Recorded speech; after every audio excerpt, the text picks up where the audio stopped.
NASA પણ international space સ્ટેશનને લઈ ટેન્શનમાં આવી ગયું છે. છેલ્લા 5 વર્ષથી ISSમાં થોડા લીકેજ હતા. જોકે હવે એવું જાણવા મળ્યું છે કે ISSમાં ઓછામાં ઓછા 50 જગ્યા લીકેજની સમસ્યા સર્જાય છે. આ સિવાય તિરાડો પણ દેખાઈ રહી છે. નાસાનો એક તપાસ રિપોર્ટ લીક થઈ ગયો, જેમાં ખુલાસો થયો છે કે ISS મોટા ખતરામાં છે. આ ઉપરાંત સુનિતા વિલિયમ્સ સહિત અહીં રહેતા અવકાશયાત્રીઓના જીવ પણ જોખમમાં મુકાયા છે. રશિયાએ પૃથ્વીની આસપાસ ફરતી વેવમાં માઇક્રો વાઇબ્રેશનનો પણ દાવો કર્યો છે. નાસાનું કહેવું છે કે સ્પેસ સ્ટેશનમાંથી મોટી માત્રામાં હવા નીકળી રહી છે, જે ખતરાની ઘંટડી છે. જોકે લોકોના જીવ બચાવવા અને ઉકેલ શોધવાના પ્રયાસો કરવામાં આવી રહ્યા છે. મળતી માહિતી મુજબ ISSમાં છેલ્લા 5 વર્ષથી લીકેજની સમસ્યા છે. પ્રથમ લીક સ્પેસ સ્ટેશનમાં હાજર યવેઝતા મોડ્યુલમાંથી શરૂ થયું હતું, જે ડોકિંગ પોર્ટ તરફ દોરી જતી ટનલ છે. આ ભાગનું નિયંત્રણ રશિયાના હાથમાં છે. જોકે નાસા અને રશિયન એજન્સી રોસ્કોસ્મોસ વચ્ચે આ સમસ્યાનું સાચું કારણ શું છે તે અંગે હજુ સુધી કોઈ સહમતિ નથી બની. અવકાશયાત્રીઓને સાવચેતી રાખવાનો નિર્દેશ પણ આપવામાં આવ્યો છે. અને આજ બધે આપણી સાથે ન્યૂઝ વોરરૂમથી વિજય જોડાયેલા છે. વિજય, નાસામાં ચિંતાજનક સમાચાર નાસા માટે પણ સામે આવ્યા છે. સુનિતા વિલિયમ્સ પર પણ ખતરો તોડાઈ રહ્યો છે. જે ડિટેલ્સ લીક થઈ છે, જે રિપોર્ટ લીક થયો છે, તેની વિગતો જણાવશો.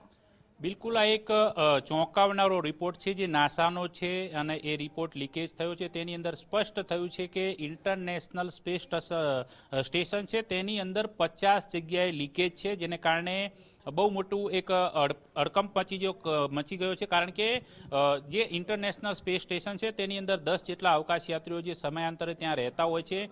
તેની અંદર ખાસ કરીને અત્યારે સુનિતા વિલિયમ્સ ને બુચ વિલ્મોર, કે જે તાજેતરમાં માત્ર 8 દિવસની યાત્રાએ ગયા હતા અને 8 મહિના સુધી ત્યાં રહેવાની તેમની જે નોબત આવી છે, કારણ કે બોઈંગ સ્ટારલાઇનરમાં જે હિલિયમ લીકેજ અને થ્રસ્ટર લીકેજને કારણે સમસ્યા થઈ હતી. પરંતુ હવે આખું જે ઇન્ટરનેશનલ સ્પેસ સ્ટેશન છે તે જ લીકેજ છે. કારણ કે યેવજેદા મોડલમાંથી 2019ની અંદર આ લીકેજની શરૂઆત થઈ હતી, પરંતુ નાસા અને રોસ્કોસ્મોસ સહિતની જે એજન્સીઓ સંયુક્ત રીતે કામગીરી કરી રહી હતી, કેટલાક લીકેજ રોકવામાં સફળતા મળી હતી. પરંતુ હવે મહત્વની વાત એ છે કે 2024 સુધી જે આમ ઓપરેશનલ રાખવાનું હતું ISS, જે 2000ની સાલમાં લોન્ચ કરવામાં આવ્યું હતું, પરંતુ એવું પણ લાગતું હતું કે નાસા અને એજન્સીઓ તેને 2030 સુધીમાં ઓપરેશનલ કરવા માંગે છે. પરંતુ હવે આ જે રિપોર્ટ આવ્યો છે તેની અંદર સ્પષ્ટ થયું છે કે 50થી વધુ જગ્યાએ લીકેજ છે. ઉપરાંત જે રોસ્કોસ્મોસે જે દાવો કર્યો છે, કારણ કે હવાનું હળવું દબાણ છે તે પણ અહીંયા સર્જાઈ રહ્યું હોય તે પ્રકારનો દાવો કરવામાં આવી રહ્યો છે.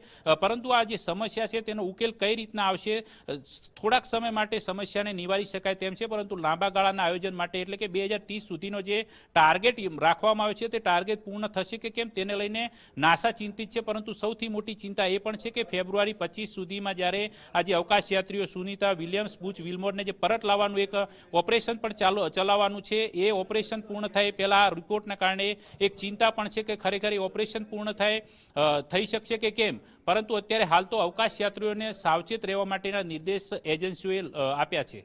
વિજય, જોડાવા બદલ આભાર આપનો.